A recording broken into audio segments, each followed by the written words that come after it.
Meine sehr verehrten Damen und Herren, ich freue mich, Ihnen unser neues Museumsdepot und auch die damit einhergehenden Herausforderungen präsentieren zu können. Andersrum. Okay. Auch unser Projekt hat eine lange Leidensphase hinter sich. Das Ganze beginnt im Jahr 2006 mit der Erkenntnis, wir brauchen ein zentrales Museumsdepot.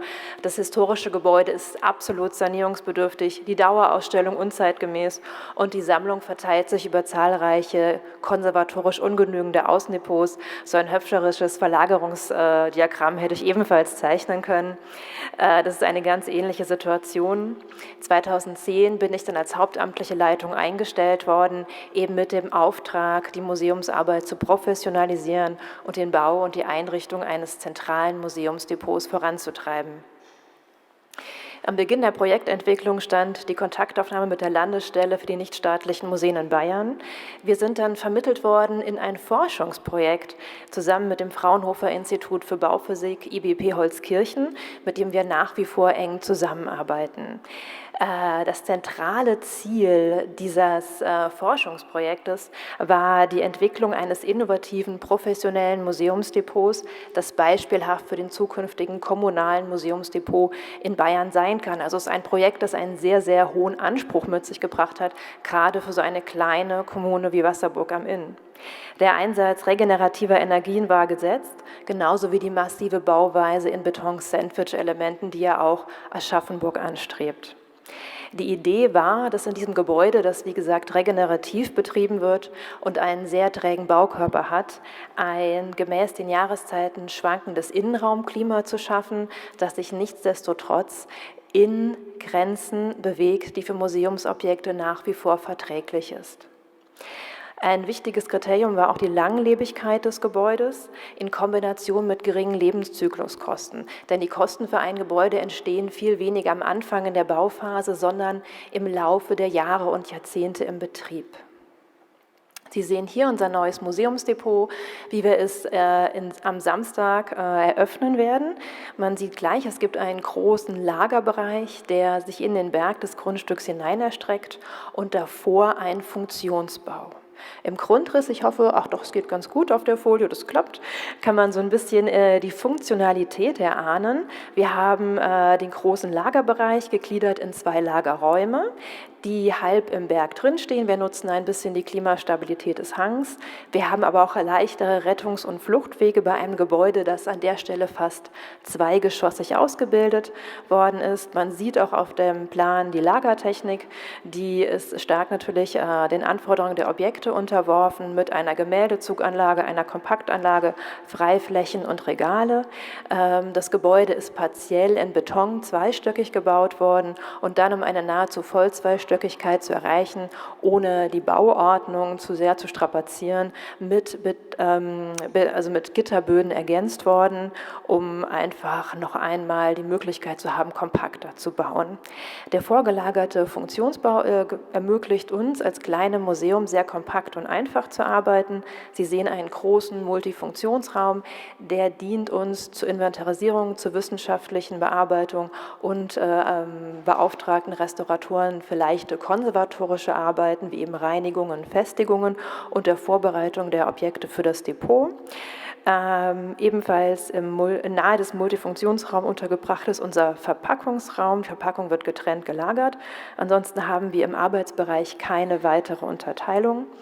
Objekte betreten das Gebäude sozusagen über die Anlieferung mit 2 Sektionaltoren, sodass das Gebäude nie vollständig geöffnet werden muss und gelangen von dort in eine Schleuse, in der wiederum die Entscheidung stattfindet, Objekte in der Quarantäne zu verbringen, in den Bearbeitungsraum oder eben direkt, wenn sie depotfertig bearbeitet sind, in die Lagerräume. Dahinter, hinter dem Multifunktionsraum, befindet sich der Technikraum des Hauses. Wir klimatisieren das Gebäude über eine Luft-Wärmepumpe und eine dahinterstehende Bauteilaktivierung, können heizen und kühlen. Wir haben eine sehr rudimentäre Lüftung, die es uns vor allem ermöglicht, die feuchte Werte einzuhalten. Zur Klimatechnik wird dann mein Nachredner noch Genaueres sagen. Der lange Planungsprozess, und wir sind ja jetzt im 17. Jahr, hat uns vor zahlreiche Herausforderungen gestellt. Ein wichtiges Kriterium war stets die Überzeugung der Politik.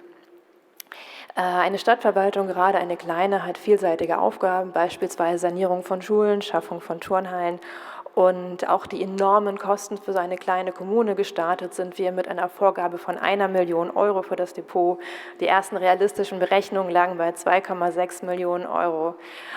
Die letzte Rechnungsprüfung hat 3,8 Millionen Euro ergeben.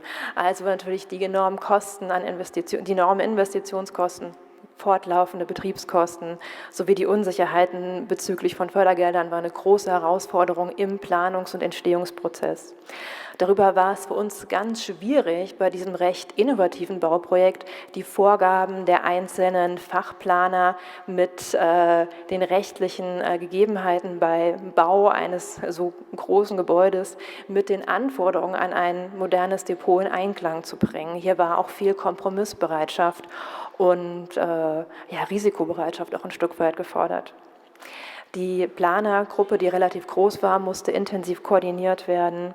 Der langwierige Planungsprozess hat zu zahlreichen notwendigen Umplanungen geführt, da neue Voraussetzungen im Brandschutz gegeben waren, weil technische Gebäudeausstattung, die verplant war, umgeplant werden musste, weil die Bauteile in der Form gar nicht mehr auf dem Markt verfügbar waren.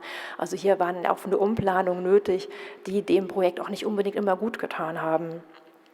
Der Einsatz neuer Bautechniken hat auch zu Unsicherheit bei politischen Entscheidungsträgern geführt und es war am Schluss eine ganz große Herausforderung, in Zeiten der Krise einfach die Qualität des Bauwerks zu sichern. Wir sind diese Herausforderung angegangen. Also eine wichtige Aufgabe von uns war die Überzeugungs- und die Öffentlichkeitsarbeit. Es war gar nicht so schwierig, die Wasserburger Stadtbevölkerung hinter uns zu bringen. Es war viel mehr nötig, die Politik zu überzeugen. Und da war es natürlich immer wieder auch nötig, die Öffentlichkeit hinter sich zu haben. Wir haben von Anfang an sehr intensiv über unsere Museumsarbeit gesprochen.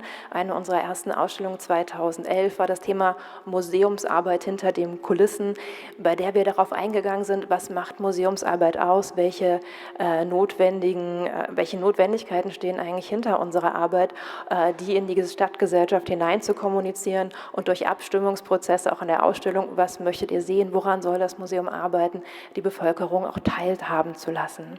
Wir haben immer wieder die Arbeit unserer Sammlung in unserer Öffentlichkeitsarbeit in den Vordergrund gestellt. Warum braucht unsere Sammlung diese Arbeit?